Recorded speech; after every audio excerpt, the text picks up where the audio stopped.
पार्वती नंदना ईश्वर अम्बा नंदन गौरी गणेशा गणपति देवा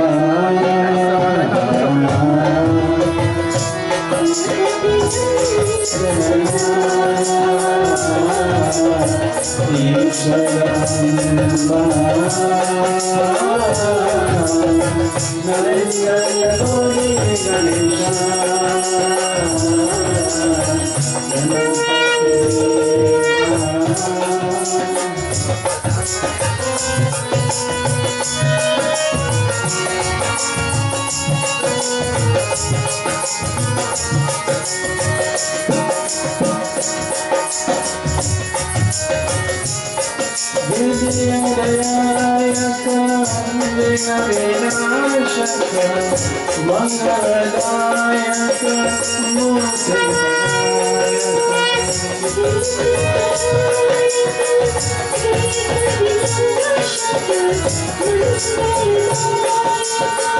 मूर्ति प्रदायक गणपति देवा Parvati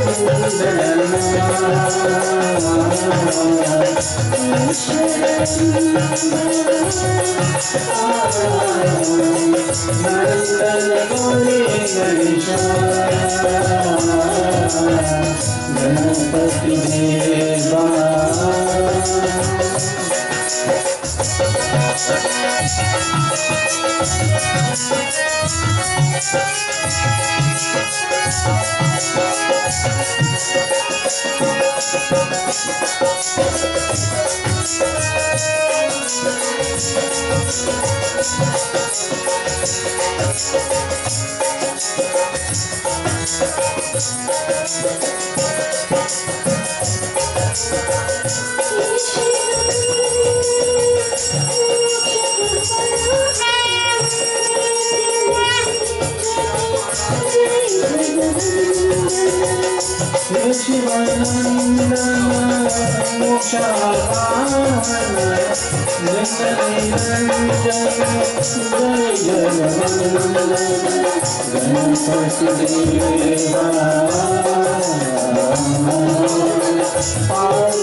Let us clasp our hands together, close our eyes, bow our heads. As we concentrate on that form of Bhagavan Shri Krishna, as we perform, collectively we perform the sacred arati, the waving of that light, that circular motion, symbolize the forging of that eternal bond between Bhagavan and Bhakta.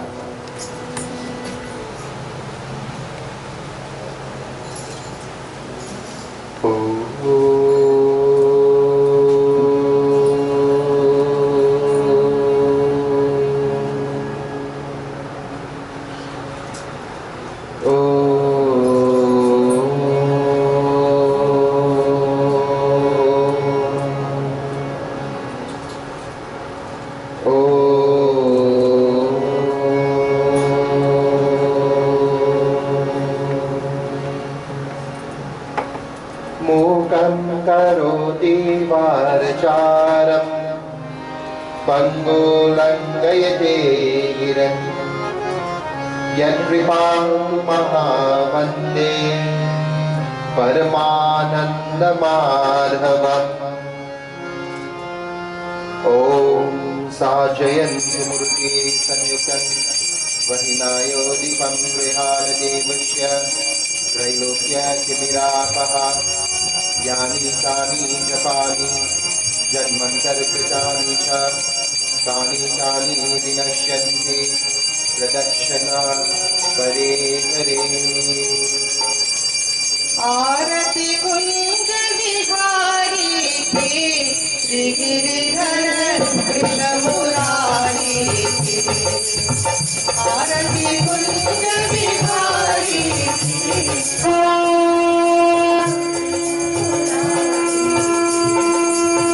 आरती कुंज बिहारी के श्री गिरिधर कृष्ण मुरारी आरती कुंज बिहारी श्री गिरिधर कृष्ण मुरारी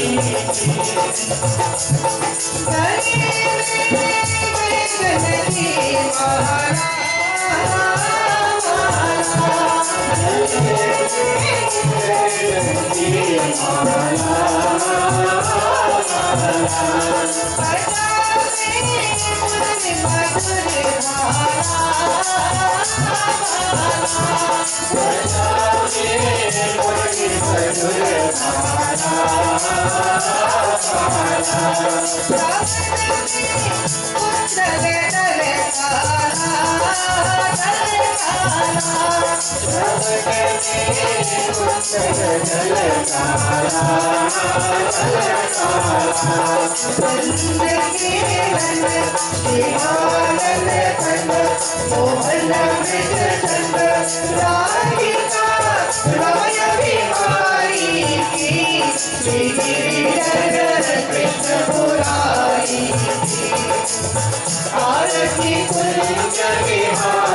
आरती Kunj Bihari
Hare आरती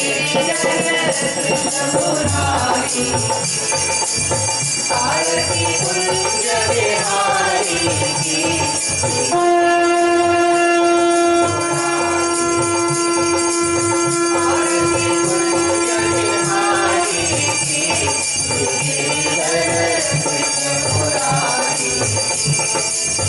आरती कुंज बिहारी की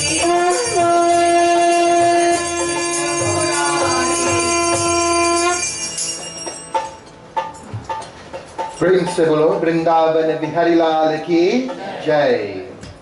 Take your seats, please.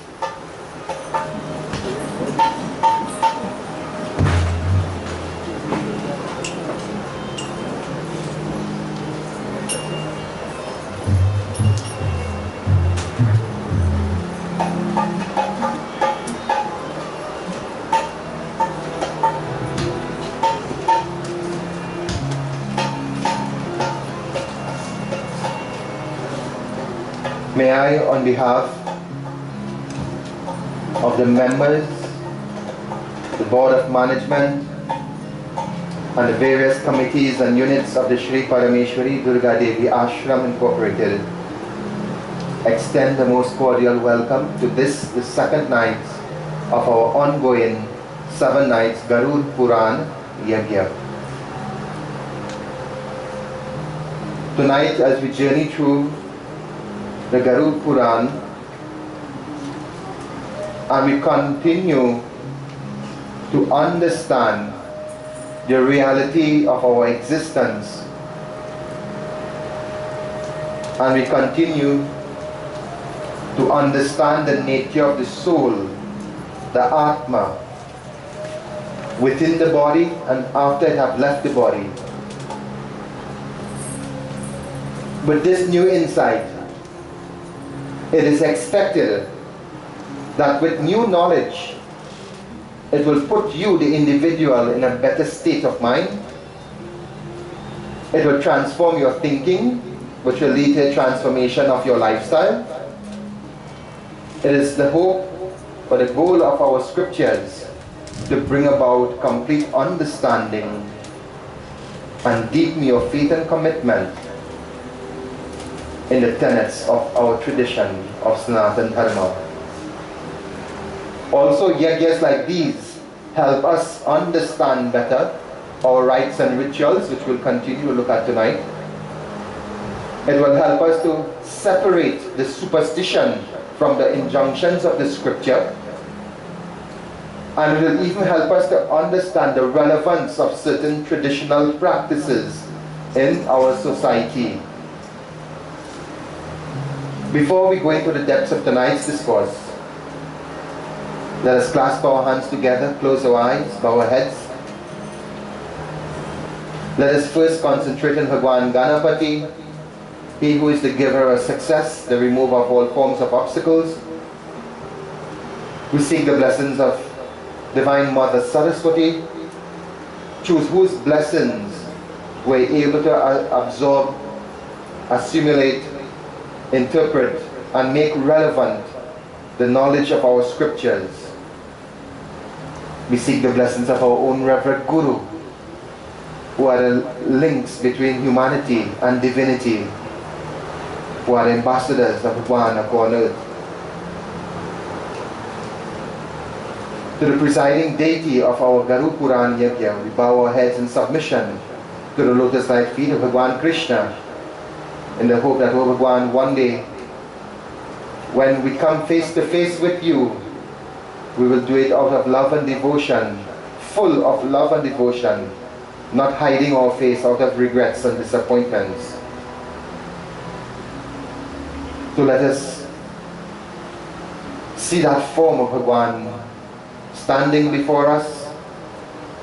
Fix your gaze, your focus on his lotus-like feet, and offer the tulsi leaves, the flowers.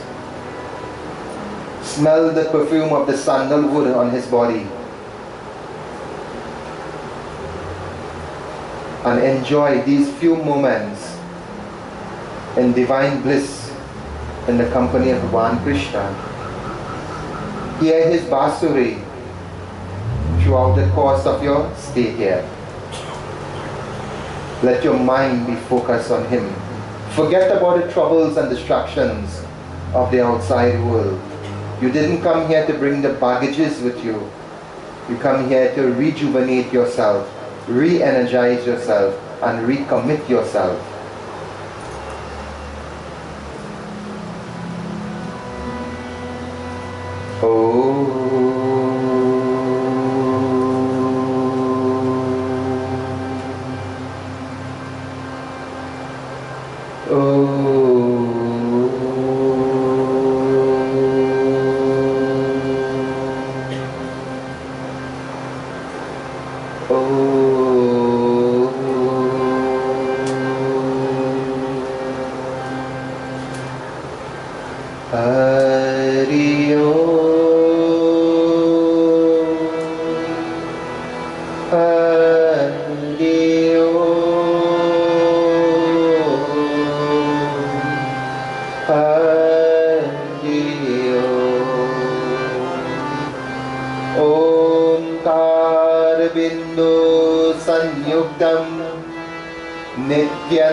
As we continue to remain in that reflective mode, let us concentrate upon Bhagwan Shiva.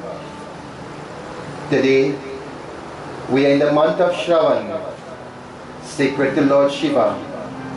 It is the Krishna Chaturdasi of the month of Shravan. It is the monthly Shivratri.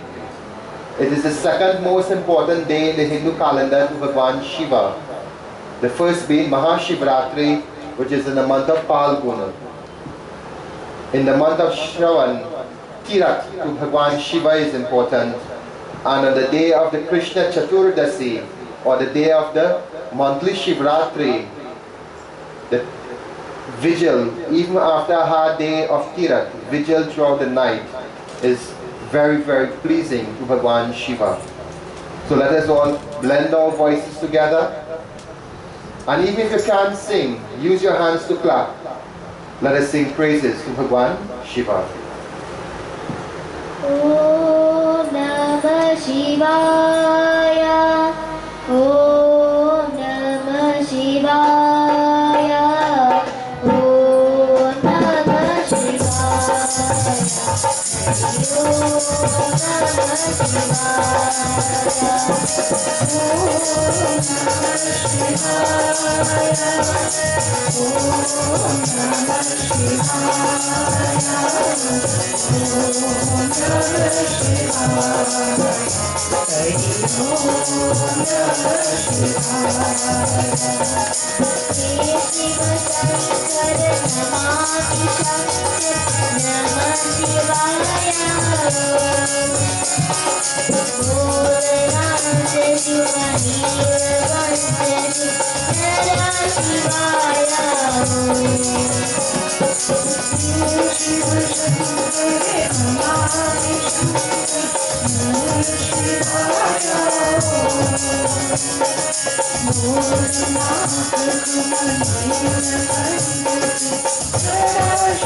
प्रेम से बोलो उमापति महादेव की।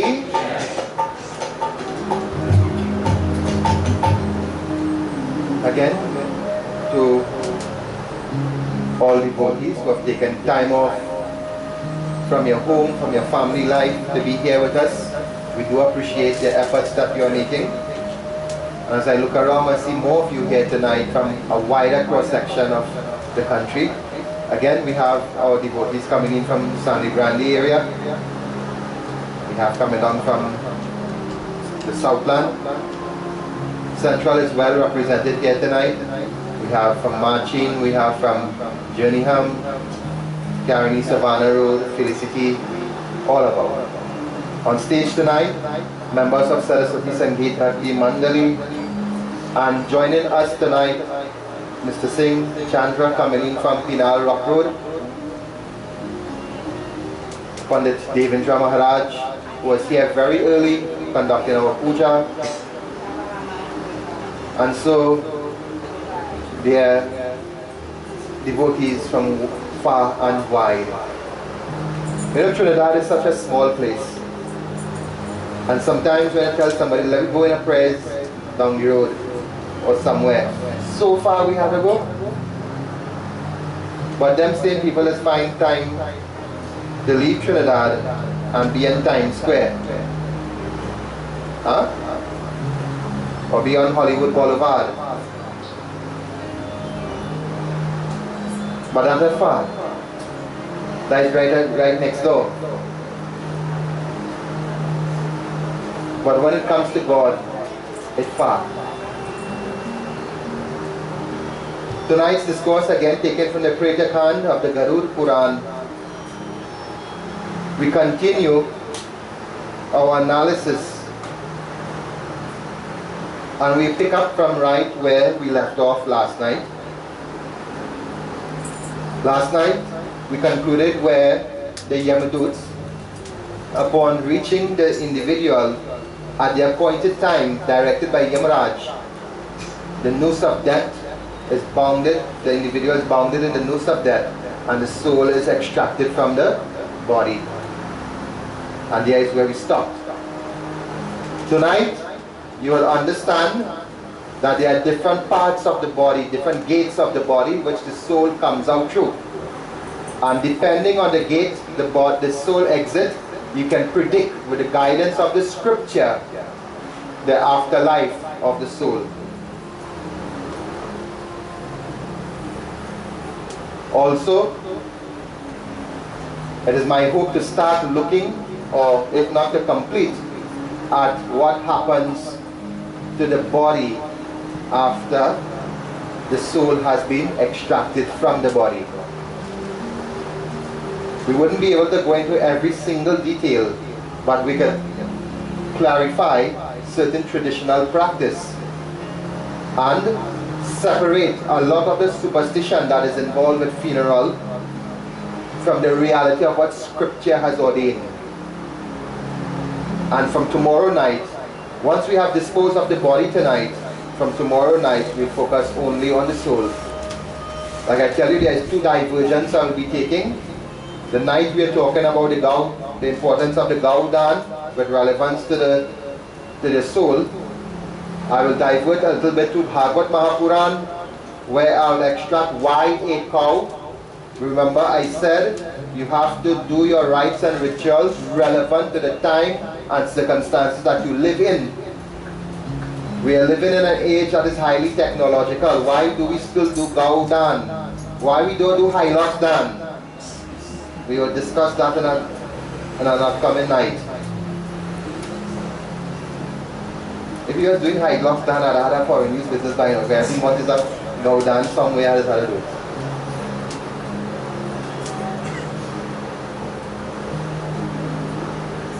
And then we will look at the other divergence. On Wednesday night, we'll be diverting to Vishnu Puran, where we will be looking at the greatness and the glory of the Shaligram. And the reason why we are doing it Wednesday night, I want to give you the information up front.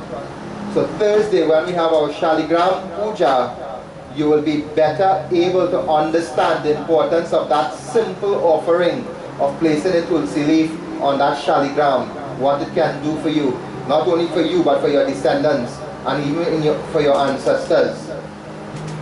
So on Wednesday night, we'll be focusing only on the shaligram and the greatness of the shaligram.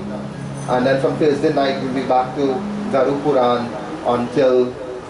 So we started off with 1 year before death last night, and hopefully by the time the year ends, you will be reborn. I'll take you back to the womb and the time of birth, and you'll see where all karma comes into all of that. So last night I left you where Yamraj, the Yamdut under the instruction of Yamraj, has bounded this soul, the Jiva Atma, and they are in the process of extracting the soul. Now, the imagery you might get in your mind is that once you are bounded, the soul is bounded, and the soul just comes out of the body. Yes, it comes out of the body, but not just raises off the body. There are gates, different gates or exit points of the body, governed by the different chakras of the body. Depending on where the soul comes from, you can have an indication as to the afterlife.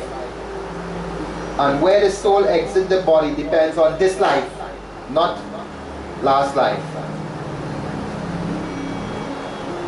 Garu Puran, as I indicated last night, is a discussion between Garuji and Bhagwan Vishnu. Ved Vyas had recorded this discussion, and because the discussion was initiated by Garuji, he named this text Garu Puran. So Garuji is asking, O Narayan, when the Yamaduts using the Mrityu Pasha, remember I told you what that was? The Mrityu Pasha. Pasha means noose, Mrityu means death, the noose of death. When the Mrityu Pasha, when the soul is bounded in the Mrityu Pasha, and the Yamduts are extracting the soul from the body, how does the soul exit the body? So what was the question? How does the soul exit the body? Now let us hear what Lord Vishnu has to say.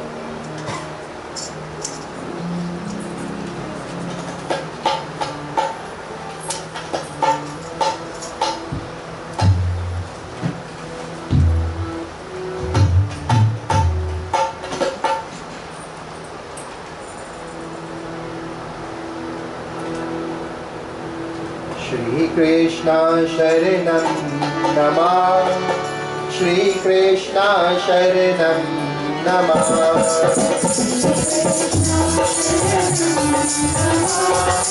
Shri Krishna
प्रेम से बोलो श्री कृष्ण चंद्र की. Mama tell Ole last night, when you don't take the name of God, Yamraj just run, come towards you fast, you know. But from the time you started chanting the name of God, he is back. So if you're anxious to see him, stay quiet. Right? By the time this yak done, I tell Ole could go and tell everyone, see Yamraj. Watch him right. Alright. And as again an invitation, when the yagya is over, that is every night satsang, come and look at the picture and study it. That is Garu Puran in its entirety in picture form. Get away from the idea, this concept of death is scary. It is part of evolution. If death never takes place, you cannot move on. Life cannot progress. Yes, it is sad because of the attachment. It is quite alright to be sad. It is not okay to be fearful. There is where the troubles and the difficulties come.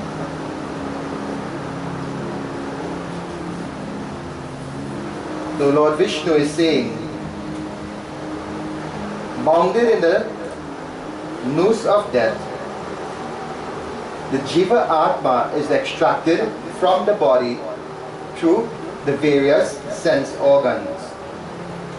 O Garuji, these senses, these gates of the body, as they were called, the eyes, the ears, the nose, the mouth, and the anal opening, they are controlled by the 7 chakras of the body. The soul must make its way through the chakra and then through the various sense organ. And depending on the sense organ the soul exits, can indicate the life, the future life of the Jiva Atma. O Garud, the Yamaduts are not independent. They have all their instructions from Yama as to time, place, circumstances, and methodology used to extract the soul. Obedient to the instructions of Yama, when the noose of death is bounded to the soul, the soul is extracted through one of these gates according to Yama's instruction.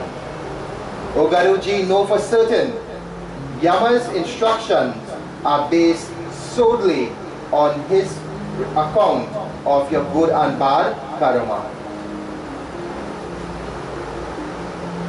So in other words, what we are being made to understand, Lord Vishnu is saying, based on your karma, based on the way you live your life, when time comes for the soul to leave this body, depending on your good or your bad karma, the soul is extracted accordingly. And Lord Vishnu continues, he says, O Garuji, the 3 upper chakras, that is the Vishuddha chakra, that is the throat, the chakra right in the center of the throat, the Anaja chakra, the one in the eye, the center of the forehead, the third eye, and the Srahastadara chakra. These 3 chakras, when the soul exits these chakras, they go to the realms of the devatas. When the soul exits through the Vishuddha chakra, you go to Indralok, where you stay thousands of divine years. When it leaves through the Anaja chakra, you go to the realms of your Ishta Devta and you reside in the company of the Ishta Devta. O Garuji, but when the soul leaves from the crown of the head, the Srahasta chakra, there is no more rebirth, for you merge totally and completely into divinity himself. You become one with Brahman.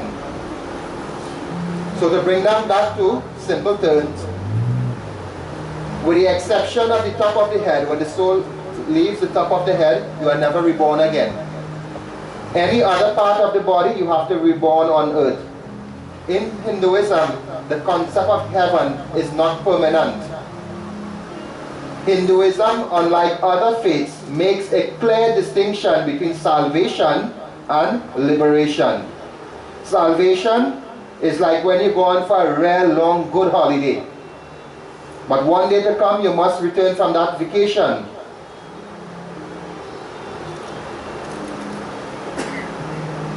Moksha or liberation is like you're going home, you finish, you enjoy yourself, and you're going home permanently, never to return again. That is moksha. You become one with Bhagwan.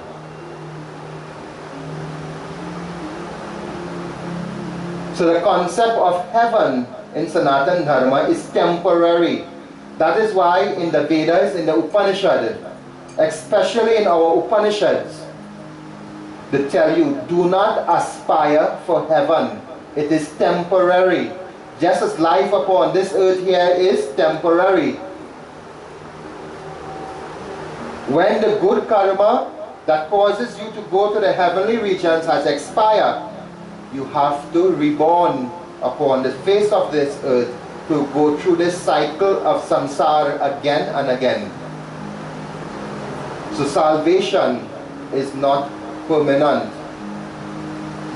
All other faiths, they do not make a distinction between liberation and salvation. Hinduism is the only dharma that makes a clear distinction between salvation and liberation. Liberation, there is no more coming back, no matter what the circumstances could be. Salvation, no matter how good you are, you have to come back at some point in time. So tonight you understand another concept. And you see the soul doesn't only come out from one side of the body or from any fixed places, depending on the quality of life you lead. So let me ask you a question before I continue. If the soul is coming out from the 3 upper chakras and you're getting heavenly blessings, what type of life would that individual have lived? Huh? A good life, isn't that so? A good life, good from a scripture point of view, good from a dharma point of view. A drug lord lives a good life too. And he lives a good life. He had the best of everything. He lived in a good life.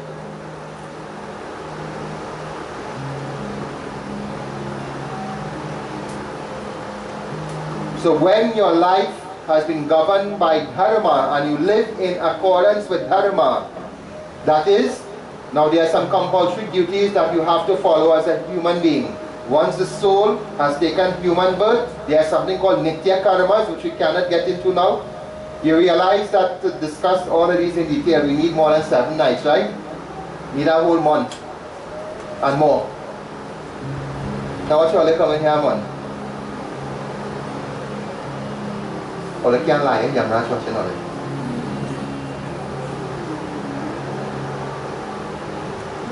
There are something called nitya karmas and neti karmas, compulsory duties and regular and occasional duties. Once the soul has taken human born birth, your nitya karmas, or your compulsory duties, is a must, regardless of your circumstances. There is no excuse.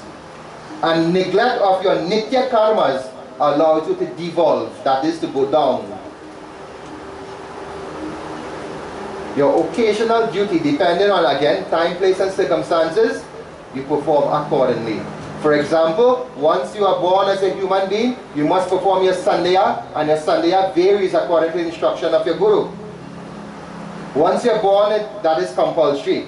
Once you are born a human being, you are expected to perform karma kand, puja. Puja varies according to time, place and your circumstances. If you could never afford to do a yajna in your life, will you be held responsible for that? No, that is occasional. But the yajna that you can be performing, seva, that is a form of yajna.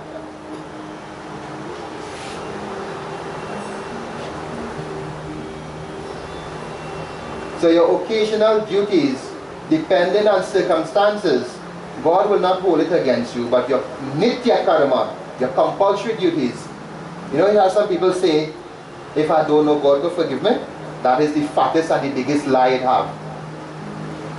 Once you are born a human being, you are supposed to perform certain compulsory duties, whether you know it or not. That is why in our scriptures, they tell you from the time the child starts to think independently, between the ages of 7 to 9, you will take that child, let him form a relationship with a qualified guru, be initiated by him, and study under his care. Not when he becomes big man and woman. When those of you plant garden, when the trees, when do you straighten your plant? When it get a big tree or when it's a seedling? When it is prop him up and tie him up and thing? When he growing, isn't that so? How many of you want to stick a bamboo rod by a coconut tree and try to straighten it? Is that possible? No. Time, place and circumstances again. You do it within the ordinate time and the child is going to benefit maximum from it. And there is where you learn as a human being what you're supposed to do and what you're not supposed to do. And guided by those principles as you go through your life, you will know when certain stages reach in your life, certain circumstances occur in your life, how to deal with the situation.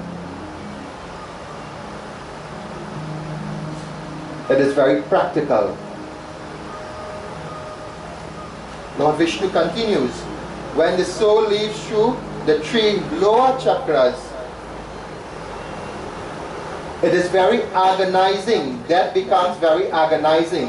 It is very painful and very torturous as the soul is being extracted. There a lot of agony, a lot of pain is experienced by the jiva. And the Yamaduts, applying tremendous force, extracts in a very rough manner the soul from the body. Under the pressure or the force or the brutality of the Yamaduts, most of the time the jivas being extracted from the body, they will soil themselves. So sometimes you see when somebody pass away and they mess up themselves? No, sometimes. Not because the person has a medical condition before. We're talking about normally a person who never had them kind of problem, and upon that happens, the soul has exited through the lower chakras. Such an individual, such a jiva, goes to the hellish regions. And upon suffering the consequences of their bad karma, after a period of time, they are reborn upon earth in the kingdom of the animals or plants. So look at what you put yourself through again by your behavior. So we cover the 3 lower chakra and the 3 upper chakra. We'll miss out one, isn't that so? So we'll chakra in the heart center now. So we talk about the 3 upper chakra, the 3 lower chakra. The chakra in the heart center. When the soul is extracted through the chakra at the center of the heart, the Jiva Atma experience some degree of complications because of attachment, because of the bond of Maya. Such Jivas are reborn upon earth to work out their good and bad karma. They usually take human form and they are allowed to continue from where they have left off. And this reminds me, many years ago, I was listening to a discourse by Baba, and he's telling his devotees, try your best and get the energy of your body to reside in the heart. For only then you will become human. And better yet, from the heart, send the energy higher. So you become Devta, you become divine. Do not let the energy fall below the heart, you become animal. At that time, that is before I started to research in scripture, this is when I was still a teenager. I was thinking about Baba meaning behavior, people, how they behave. Some people behave ridiculous like animals, some people behave very peacefully, very progressively. But after doing research now, I see Baba was talking more about, while he's talking about behavior at one level, he's referring to where the soul will go to eventually. And the energy he is referring to is the Atma, to reside in the body. Let the Atma, let the energy of the Atma forever be in the heart.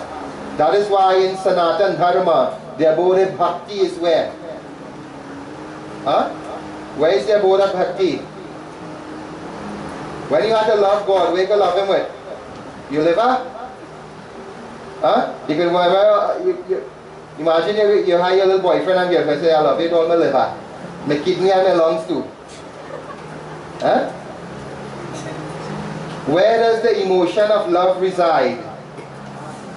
Or which organ is used to symbolize the emotion of love? The heart, right? Not necessarily the biological heart, but the heart is said to be, even in ancient philosophy of other culture, to be the abode of love and devotion.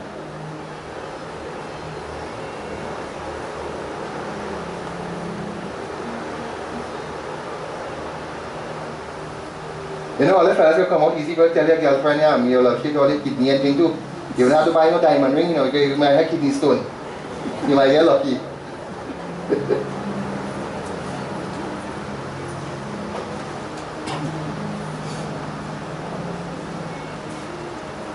So, what we have just looked at is the exit of the soul from the body, and let us basically summarize before I move on.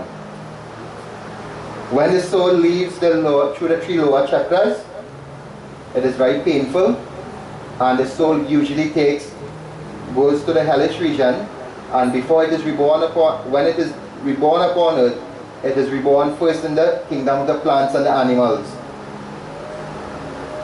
before it gets human form again.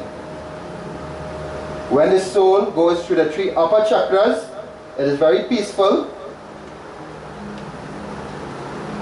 Sometimes, when death occurs, it doesn't even feel like it have a death in the place. The place becomes light, it remains light. And there's a calm composure on the face of the deceased. We're talking about the fancy makeup and things that us do these days. When the soul leaves through the 3 upper chakra, then it usually goes to the abode of the devatas. And when it is reborn upon earth, it is reborn in a very high human status. When the soul leaves through the heart chakra, when time comes for the soul to reincarnate, it is reborn as a human being and given the privilege to move forward in life. So the question now comes, where are you? Where are you in this cycle of evolution? Your behavior, your karmas will determine how you exit this body when that time comes. And whether you are looking at the Puranas, whether you are looking at the Upanishads, whether you are looking at the Veda, karma is described as being committed at 3 levels. How many of you ever had the concept of body, mind and soul? Or word, thoughts and deeds? You all grew up hearing about those things, right? Word, thoughts and deeds. What are they referring to? Your action is karma. Your physical action, those are karma. What you say is also karma. And what you think is also karma. So look at the levels at which, in Bhagavad Gita, Bhagavan Krishna says, those individuals who restrain the senses from the objects of pleasure but mentally reside on them is nothing but a pretender. And O Arjuna, there is no one more dangerous than a pretender. Meaning, outwardly, you're showing the world that you're doing everything good, you're behaving yourself But inside here, you're rotten too bad. You're bad-minded in every possible way. I may not know what you have in your mind. That is not my business. Who knows? Who knows? And you see who writing there?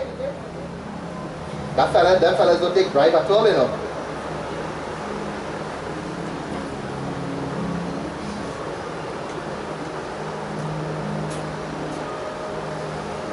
So your karmas are generated at 3 levels: your mind, your speech, and your actions.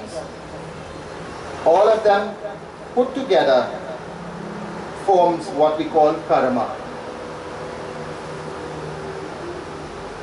And based on the karma of this life, not what you came with from the past, will determine how you leave this body and enter into the next.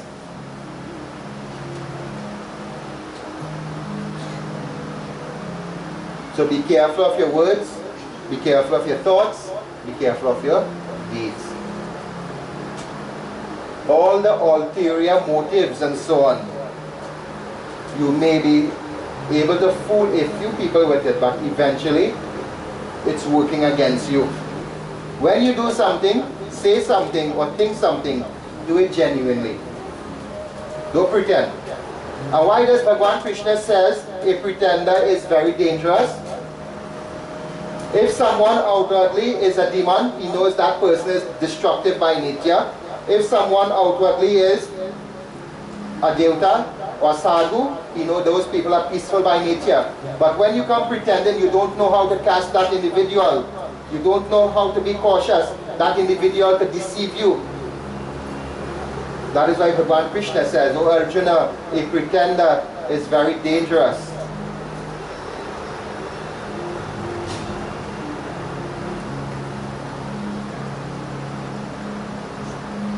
So we have seen how the soul leaves the body. And once the soul has been extracted from the body, it is now in the custody of the Yamaduts. And what is left behind? What is left behind? The body, the dead body. And what is the definition of death I gave you last day? The permanent separation of the soul from the body is called death. So when the soul has been extracted from the body, only then, from a scripture point of view, you are declared dead.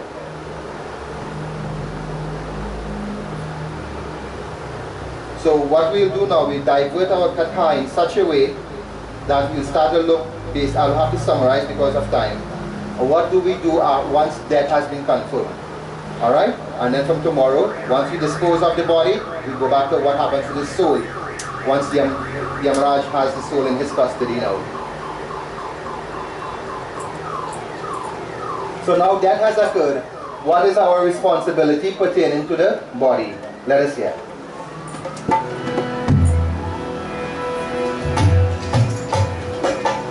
Shri Krishna Sharanam Namah. Shri Krishna Sharanam Namah. Shri Krishna Sharanam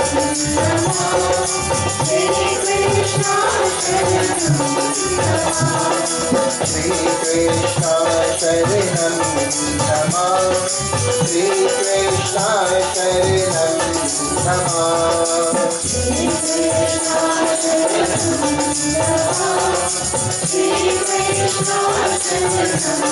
Namah. Shri Krishna Sharanam Namah. Shri Krishna Sharanam Namah. Shri Krishna Sharanam Namah. Shri Krishna Sharanam Namah. Shri Krishna Sharanam Shri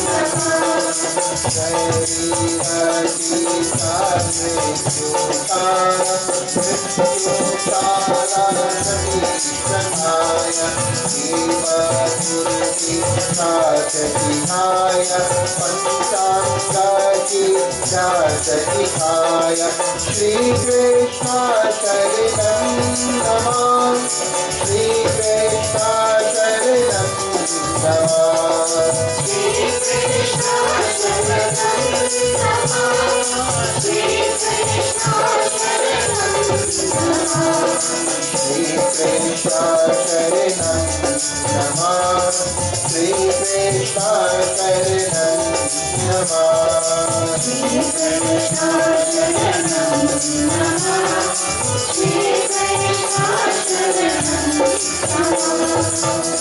प्रेम से बोलो वृंदावन विहारी लाल की. So death has occurred. And what is the first thing you do? The near and dear ones must be informed. Then you consult your guru. And guru would say, it says here, Shishya guru ki seva panchanga nirvara he karikila. That is, you will consult the guru, and the guru will now, what you will go to the panchang. What is the panchang?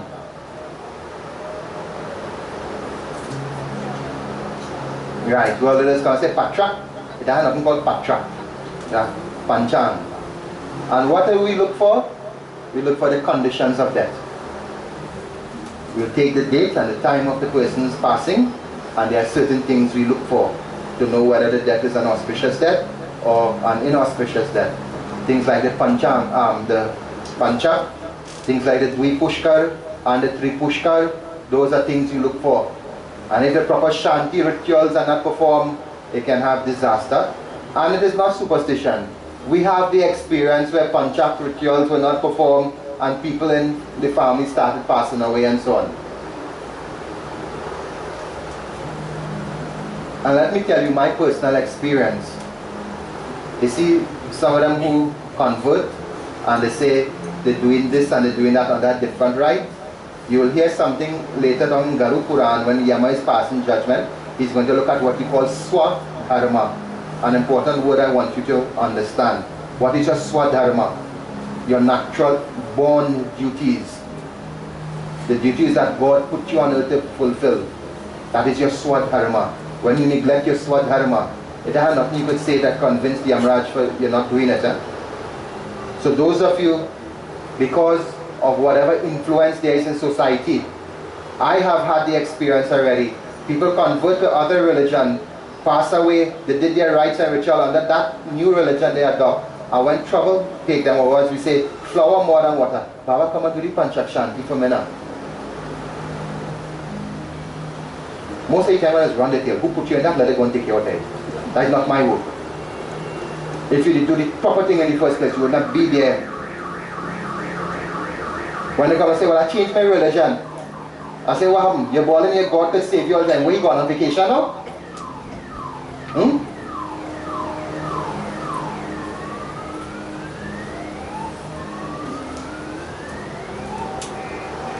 So next day, as again, all of these are topics we'll be touching in Garu Puran. What is your swadharma and how important it is. And in Garu Puran it states, again it continues that after consulting the Panchang, the Guru will make prescriptions, he will give the recommendation as to the type of rites and rituals, how the rites and rituals are supposed to develop. Now in Trinidad we have a standard rite for the funeral. The funeral ceremony, thank God, is one standard procedure. If it was like the wedding and everybody had a little thing here and there, you can imagine the confusion that takes place. But you know why? It don't happen so much in funeral, but it's happening, stupidness is happening in wedding. Why? They're afraid. It's death you're playing with, they're afraid. So you tell them do something and they're quick to do it, they'll listen to you. But they go on to the wedding now. Some of the most disgusting thing you see, when time to go around, you reach by the baby smelling rum on the boy and the girl breath. Some of them done had 2-3 child and they still want to do kanya dan and put sindoor and all kind of thing. But they want ground wedding.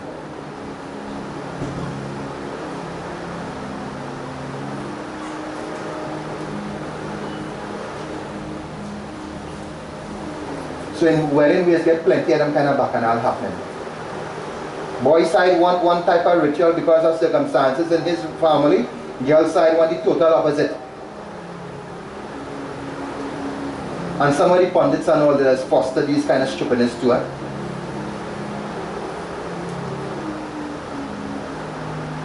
You're not supposed to cut and paste that procedure. If you're doing, look for example, some people tell you they want everything done one day and they want to do simple temple wedding, or what they call temple wedding, or they understand that, right? But they want to put, they don't want to do matikur, they want to tie kangan, and they want to do all the rites and rituals associated with a ground wedding, a 3-day wedding, one day. Common sense now. Part of the ground wedding starts, when does the ground wedding start? Friday. What's the importance of this? And tell me where this stupidness has come from. The kangan in your hand, right? This is just one aspect I'm choosing. The kangan in your hand. What we just used to make that kangan? Huh? The dhan rice, right? Where we get that dhan rice from? The puja store? You go and pick up, and I'm talking about, you know, and that stupidness you see? When time to patch the rice, they put in popcorn in it now. Right? I'm telling you things not what other people tell me, what I see for myself. When they go for the matikur and they bring back that rice and they pong it, that is where they make your kangan with, right? So if you eliminate the Friday, nothing wrong in eliminate, because there are different vidhis for wedding, right? There's simple wedding and there's that complicated ritual. Nothing wrong with it. What you mustn't do is cut and paste the procedure. Who gave you the right to tamper with something that God has written? Huh? Then you're wondering why it has so much a breakup in our society today. So they prepare nothing Friday night. They come in with kangan and things Sunday morning. Where they get that from? When time to offer on the dairy, I know nothing done Friday night. That rice when they patch it, they pong it Friday night, they patch it Saturday morning, Saturday night. Sunday they bring it and they mix the two lava together. That is what they go offer on the dairy while they're doing the production. Isn't that so? If they never started Friday, how the hell they get it Sunday? They buy it on Amazon?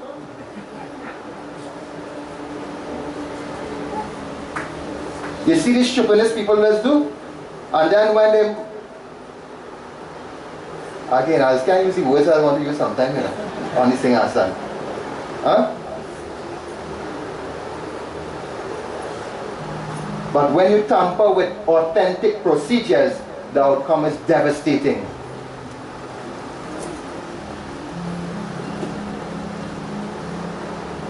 So let me go back to Garu Puran. Let me leave the wedding and for next time. Talking about them kind of things, something that's getting vexed. Right? Let me use the fear to the advantage. They're afraid they're dead, so they're going to do the correct thing. They'll do what they tell them to do.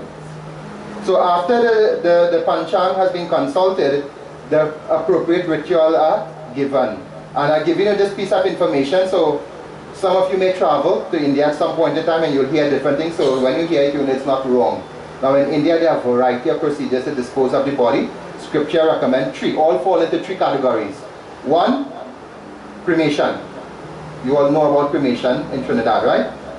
It is the most appropriate way of getting rid of the remains, right? Especially in this age of Kali Yuga. It is the most clean and the most efficient way of getting rid of the corpse. Now what that does at a spiritual level too, when the soul has exited the body, the soul, just like the living world, it breathes, right?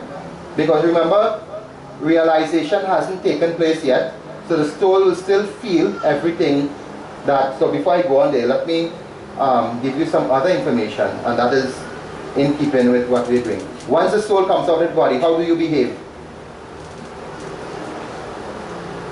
Huh?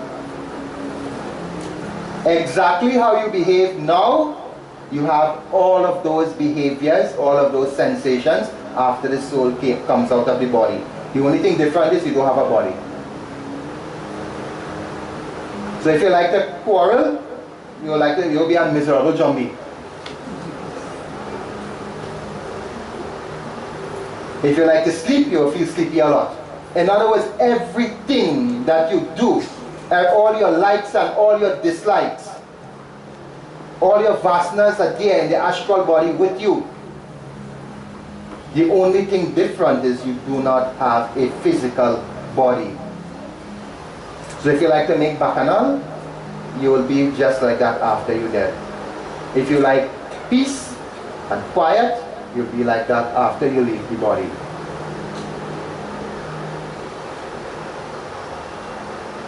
So the mind doesn't die. What we call in medical science, the mind refers to the brain, right? In Sanatan Dharma, the consciousness that flows through the brain is the chitra, or the mind. And that is, the source of that is the Jiva Atma. So the mind is withdrawn into the consciousness of the body, in the astral body. So all of the bodies, except the physical body, I would remember the other day I told you have different koshas, or different bodies within the physical body. So in the absence of the physical body, the mind energy dominates. So you have all your feelings, all your sensations. So if you are alcoholic, even after death, you will have the craving for alcohol. If you are drug addict, you will have the craving for drugs. If you are a bandit, you will continue to be a bandit after you're dead. In other words, exactly how you are, just picture yourself without your body, and that's how you're going to be after death.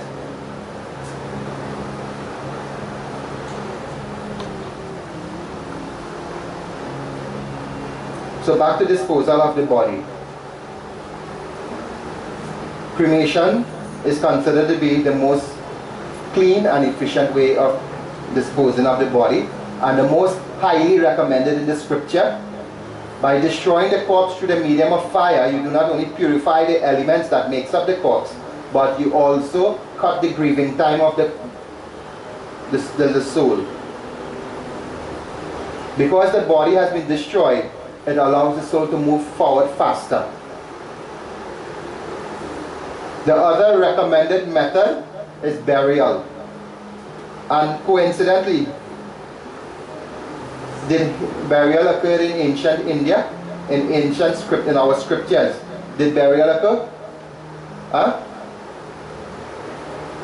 Somebody suggest an answer now. Yes. The first recorded, I'm not saying the first in Hinduism, the first recorded from a scripture point of view, burial we have it so. Again, go back to the Ramayana. How did Sita leave the earth? How did Sita Mata leave? Huh? She went back to the earth that she came. The earth opened and she went down. And there is where burial started in Hindu tradition. That method, whilst it is not recommended for the average person like you and I, because it allows the soul to remain around the gravesite and grieve until the corpse is totally decomposed. A boon was given to Dharati Mata. You have to understand this, you have to go to Harivansh Puran, which is a book that deals with the 32 years of the last 32 years of Lord Krishna. And Lord Krishna had given a boon to Dharati Mata that when the saints and the sages die, Dharati Mata was complaining that when Kali Yuga come, unrighteousness will be so rampant. And he's telling you, give Ganga that when the blessing that when the holy ones bathe in Ganga, their energy will purify the Ganga. What blessings are you going to give me? So Krishna says, when the holy ones die, let their bodies be merged into the earth. And the energy is trapped within their body through the recitation of their mantras and their tapasya will release into the earth and purify you. That is why when great sages and saints die, they bury them. They don't burn them. Those of you who follow the teachings of Sai Baba, when he died, did they burn him? Right in the side pool, one hole there, dug the hole and they bury him there. All of the great saints who have become self-realized, they don't cremate them, they bury them. That is why when you go to certain places in India, you tell you this is the samadhi of this rishi or the samadhi of that rishi. And what do I mean by samadhi? The last resting place.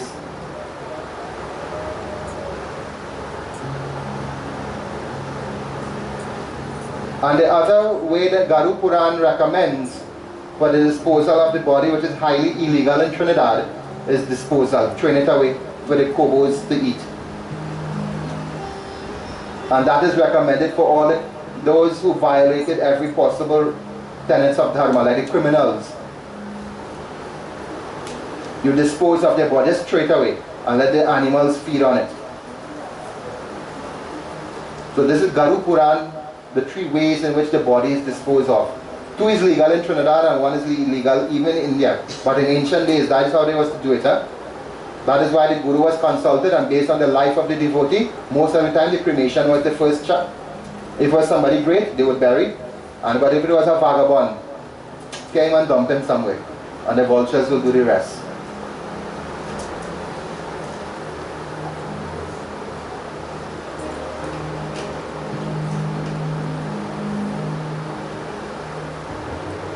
So these are the three recommended ways of disposing of the body, and again, for the interest of time, let me just summarize for you all.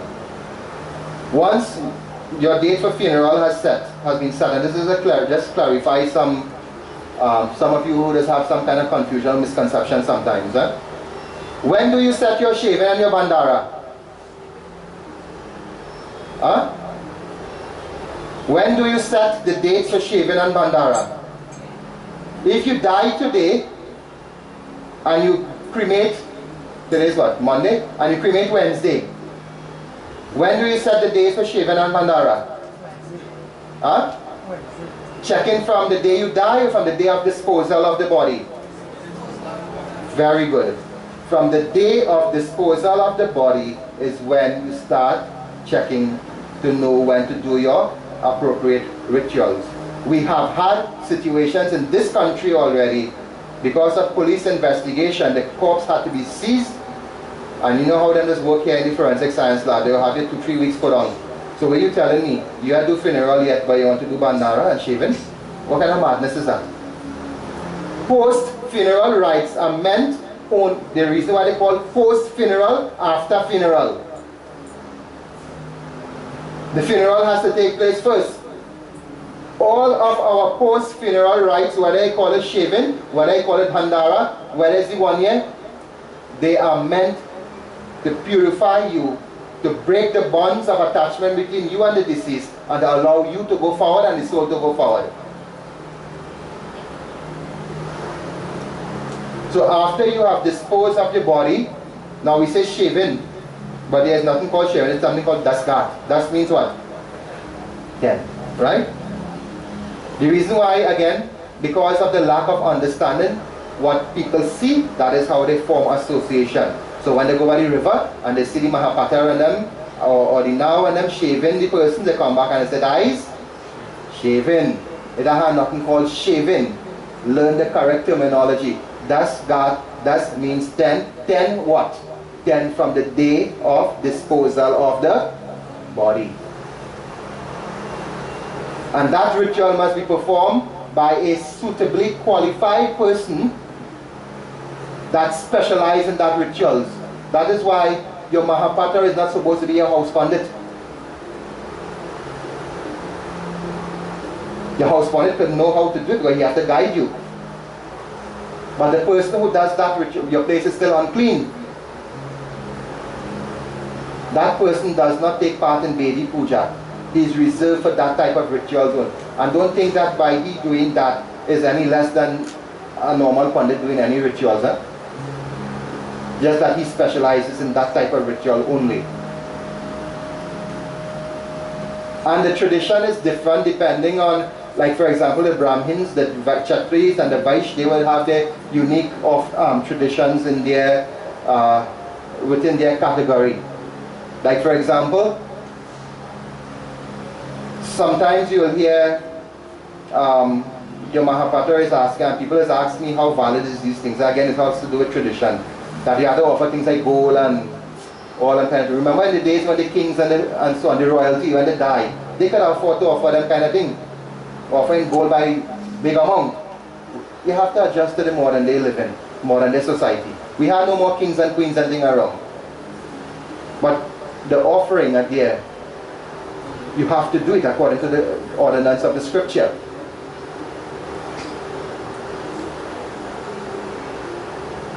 Then you have your Bhandara ritual. And your Bhandara ritual takes place when? Again, depending on your family tradition, Bhandara can take place 11 days, 12 days, most of the time 13 days. If you are very sure with caste and so on lineage is concerned, certain rishis, because of the lineage, they will have it on 11 days. Certain rishis, they will have theirs on the 12 days. The Kshatris, they more follow that one, the 12-day one. But in Trinidad, where we have a scenario where everybody is everybody, 13 days Bhandara is most appropriate if you are not sure. How many of you ever see a birth certificate from India? You know, in the Indian birth certificate, even up to today, they record who is your father, your name, your father name, which is still common in Trinidad birth paper too, but the gotra, the lineage you belong to, you'll also record it on your birth certificate. In Trinidad, those things are not, on the Western culture, those things are not relevant to us. So in the absence of not being sure, stick to the 13 days tradition.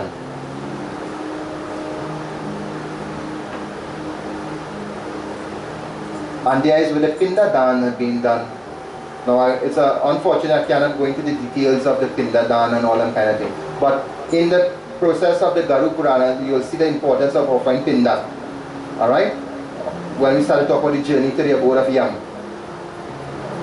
But the details of as to what you do and what you don't do, like some of the traditions I wanted to touch on, like when you're doing your Dud Muhi in the evening time, why just had to get a big strapped man to go with cutlass and fire stick and all that kind of thing. Huh? All those superstitions that is intertwined in the Dharma. If you don't understand them, it's going to mess you up. If Jambi really want to do you something, holding a cutlass in your hand can make a difference. Use a little bit of common sense nowadays, not people.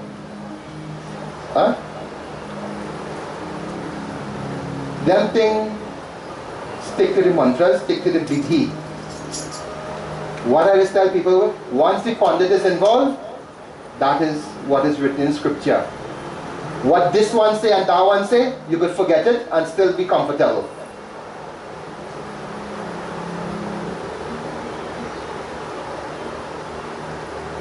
Typical example, long ago, when somebody died, they make you take down all the curtains, leave all the light on in your house.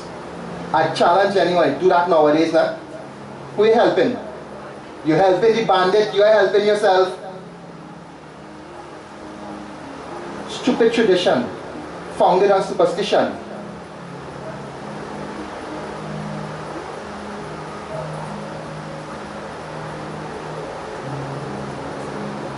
Look, another thing and all that is superstition. It has nothing to do with scripture. When 6 days and 12 days childbirth now, and right now there's a case before the courts in Trinidad. You know, long time we had a tradition when child born after 6 days, after 12 days, they putting them in basin or soup and thing and dragging them all over the place. You know, right now there's a case in front of the courts where a child ears get damaged because of started beating this and that taking place, and the Children's Authority was notified and they charged the parents for doing those stupidness. That is the same parents here in Trinidad, if they're going to have a child abroad in the US or Canada, they dare not do that. They will come and take that child and lock them up right away. But when they're in Trinidad, they want to do it. So one case right now I know of is in front of the courts. And that is only the beginning. Make an example of it and you see how that stupidness gets stuck. What you doing when a child now come out of the mother's womb, the environment is strange. The child is still learning the scent of the environment, still learning the noise in the environment. Even big people, when they now move in a house for the first time, it takes you a little while to adjust.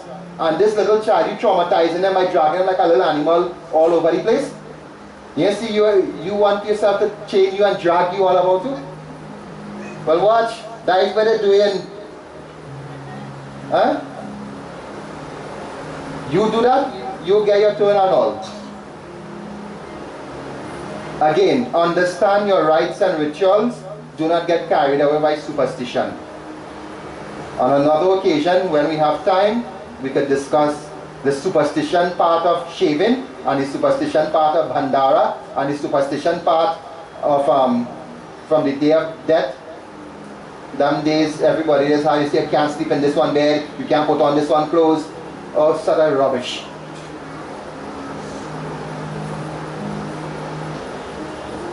I just can't believe some educated people, they had degree and thing, and they still come and talk such a nonsense sometimes.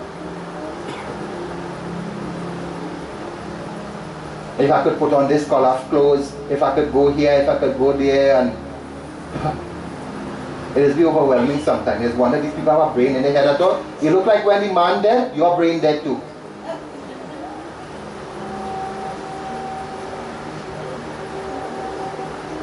So while Panditji conducts our final Havan, we'll have an appropriate bhajan that is telling you to perform, to do what you can while you are alive. Don't wait until they take you to the banks of the Ganga, or in Trinidad, the Waterloo Caroni River. Don't wait till they put the tulsi gel in your mouth. Do it while you can right now.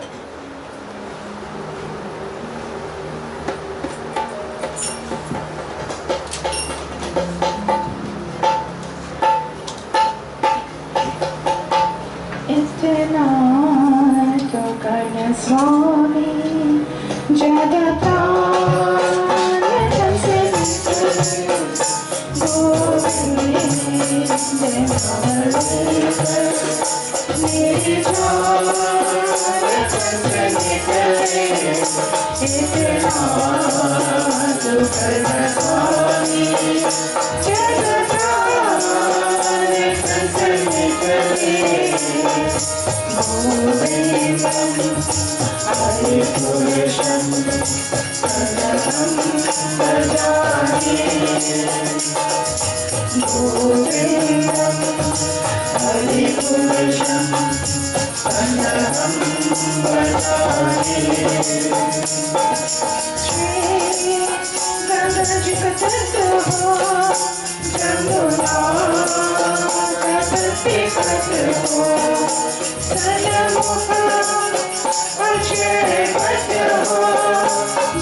Jab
Praise the Lord Shri Krishna Chandra Ki Jai. I know some of you don't like to hear those kind of songs, but it reminds you of what you have to do it now. Don't wait for somebody to throw a handful of water in a piece of grass and call your name. That has no meaning to you if you fail to perform your duty. You can only benefit in those kind of offering if you have lived your life upon the doctrines of the scripture. So sometimes, like I said the other night, things we don't like, sometimes we just have to reflect upon it. It helps wake us back up to reality. Before we go on to tonight's arati and closing, let me just make mention of a few things, again, some activities of the ashram. On Friday night, or before I go there, on Thursday night, we'll be having our Shaligram Puja, and all of you are invited to come and take part in the Shaligram Puja. Somebody asked if they have been fasted. What do you think? Huh? Do you think I should answer that question? Don't waste my time, eh? Right. So, I know whoever you are here listening, they tell me, don't tell you nothing. The Shaligram, for those of you who don't know, it is just the Vishnu equivalent of what is Shiva Lingam, Mr. Lord Shiva. Alright? More information will be given to you on Wednesday about that. And to do that puja is very simple. Just come prepared with some fruits. You can make a prasad. In other words, you decide how elaborate you want to be. The most important offering on the Shaligram is the Tulsi. Alright? The colors of Lord Vishnu, white and yellow, if you want to be very specific, or use whatever color flowers you can get. Okay? Come and participate in the Shaligram Puja. It has a lot of benefits, not only for you in this present life, but it can take care of you in the hereafter too. During the various nights, you will see members of our ashram taking part in our puja here. On the first night, we had Julian group and family, and other members of the ashram taking part in our puja. Tonight we have Mary and her family. The meals are prepared by the ladies of the ashram most of the night with assistance from others. Like for example, last night, Raj and family took care of the prasad and the roti, so we thank you all in advance for the assistance that you are giving to us, the support of the ashram and the support of Dharma. Tonight, Mary and her family have taken care of the meals for you, and we congratulate them and wish them all the best to their Mary birthday. So she can put in the request of birthday song a few times around already. It's a good thing she'll tell you how old she is, because then they might have to sing so much that time too. We have time for that. What is good enough? On Friday night, we'll be having our graduation ceremony. And what is this graduation ceremony is about? Last year in the ashram, we conducted a first aid course by qualified professionals in the field of, this is the basic first aid course. The advanced course is in the making, and we'll announce and let you all know when that is going to come up. So those who participated in the basic first aid course, on Friday we'll be having a graduation ceremony for that, and that ceremony involved the presentation of a certificate that is recognized by the Ministry of Education. Remember, our organization is an incorporated body, and we are registered with different government ministries. We are registered with the Ministry of Education. So all of the developmental program that comes out of the ashram, once we meet the criteria to issue a certificate, the Ministry of Education is going to recognize the certification that you get over here. Okay? Within the boundaries of Trinidad and Tobago. When you go outside, that is other people's laws you're playing with. But within Trinidad, whatever certification you get from here will be recognized by the government, specifically the Ministry of Education. So, there's a lot of activities taking place at the ashram. On my left, I don't want to say south, because when we started talking about south direction, so we started to get scared. Right? But on my left, there is a reception area, and you'll see our publication, our magazines are available there. Please participate, support us by purchasing the magazine. We have raffle tickets. These things are different ways of raising funds to build our ashram. Okay? As you can see, when we have normal Sunday service, we don't have a problem with spaces. Well, most of the time, we don't have a problem with spaces concerned. But when we have events like this, you see the kind of structures and so on, we just have to put up to accommodate our guests. Okay? So we outgrow our home base over here, and we need to get a building of our own. Those raffles and those magazines help fund will help fund the building of the ashram. Also there, those of you who want membership form to register as a member of the ashram, so you could benefit even more. For example, the Ministry of National Security has certifiers to be an official outlet for things like your passport forms and so on. We don't always have it stock, but that is however they send it to us, that's how we just get it. Ministry of Social Development has certifiers, and some of you will notice, you will come here from time to time with your NIS forms, you will come from time to time with your public assistance form for me to do what I have to do with it. And sometimes we have those forms available here too. So to benefit from those things, if you want to be part of that kind of development, we have our membership form available there. Those of you who may need some query, you have members of the board of directors who are around, myself, you have Nikki, you have my wife, well, I'm not seeing Visham here tonight. Then you have the senior ladies of the ashram like Patsy and Vashti and Julie and others. You can get information from them. At the beginning of the year, we give out a calendar event. Although they are national events, they are specific for this ashram. If you want to keep up to date on it, you just have to get a calendar at the beginning of the year. Okay? And those of you who don't know how to contact me, my number is, you can ask Patsy for the number. She got a charge for that one. Alright?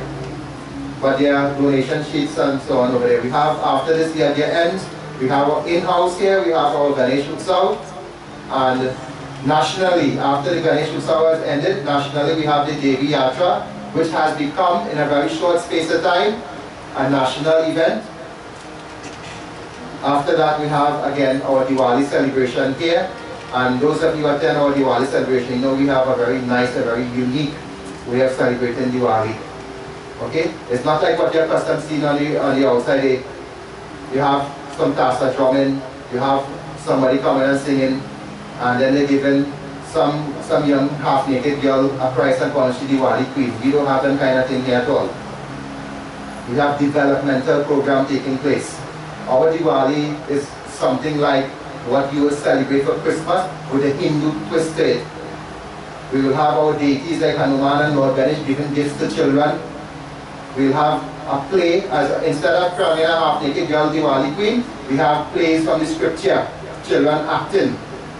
Alright, so they're learning through drama the tenets of our scripture. And then we have our own resident group. Our little children will be performing if we do have bhajans and dances and so on. So our Diwali program is developmental in nature. And it keeps the festivity of the season alive. So tomorrow night I'll give you some more information, so let us stand at this point in time as we have our concluding arati. Sometimes I am unable to know what is right and wrong. O Lord, as I offer this sacred light to you, take me as I am and make me who you would like me to be. I surrender myself totally and completely to you.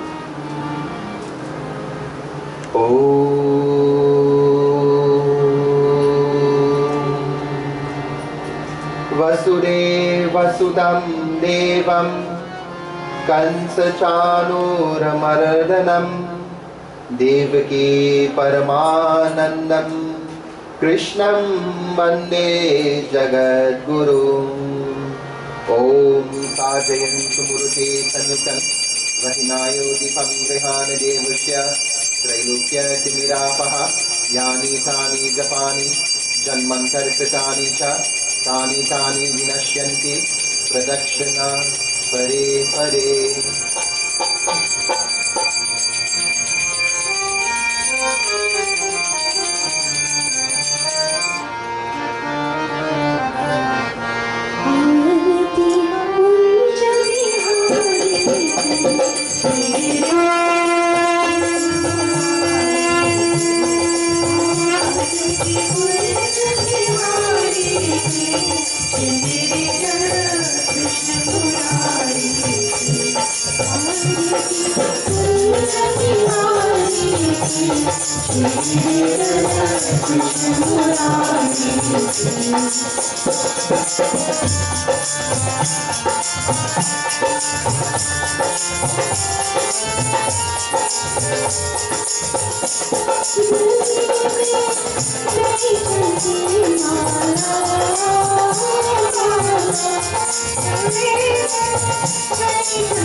Aarti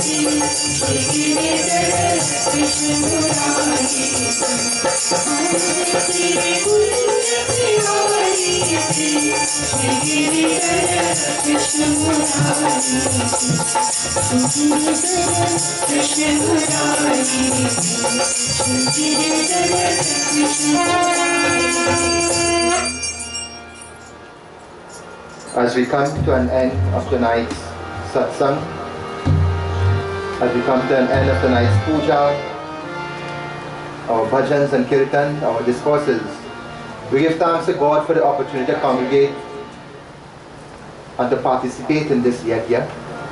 We seek forgiveness if there may be any errors committed. Lastly, we ask to have our desires fulfilled, all obstacles removed from our daily life.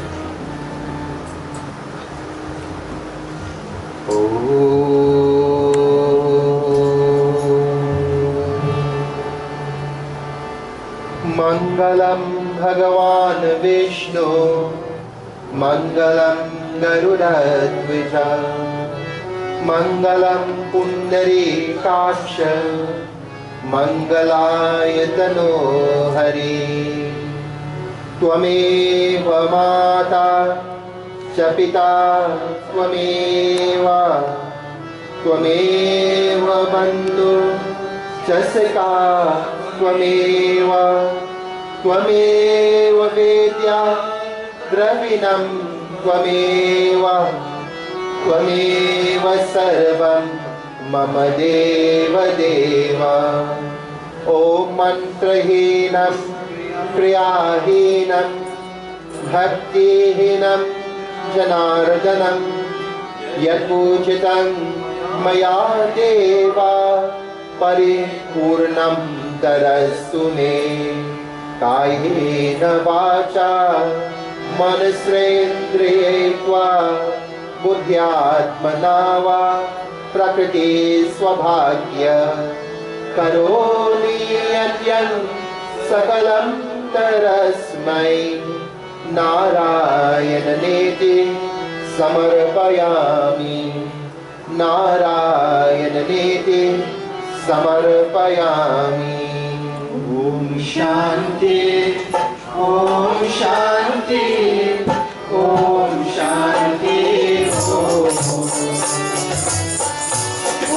Shanti, Om Shanti, Om Shanti,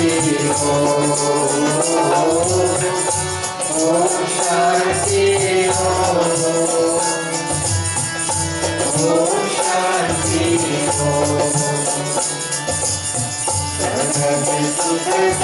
ये मंत्र बने हैं ओम शांति ये बनी मंगल बनी है Om Shanti Om Shanti Om Shanti Om Shanti Om Shanti Om Shanti Om Shanti Om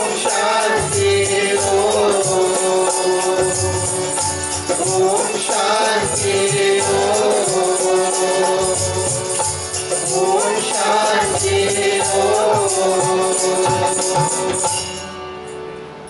From the very top of your voices, let us proclaim victory for our way of life. Let us establish firmly and confidently our presence and identity. And for the glory of our great Dharma, Sanatan Dharma, our way of life. Prem se bolo Gajananam Swami ki, Umapati Mahadev ki, Pawan Putra Hanuman ki, Jagadambika Durga Mata ki, Shri Sadguru Nath Maharaj ki, Shri Satyanarayan Swami ki, Prem se bolo Shri Satya Sanatan Dharma ki, Jai Jai Sitaram. Take your seats. So remain seated for a few minutes, and a while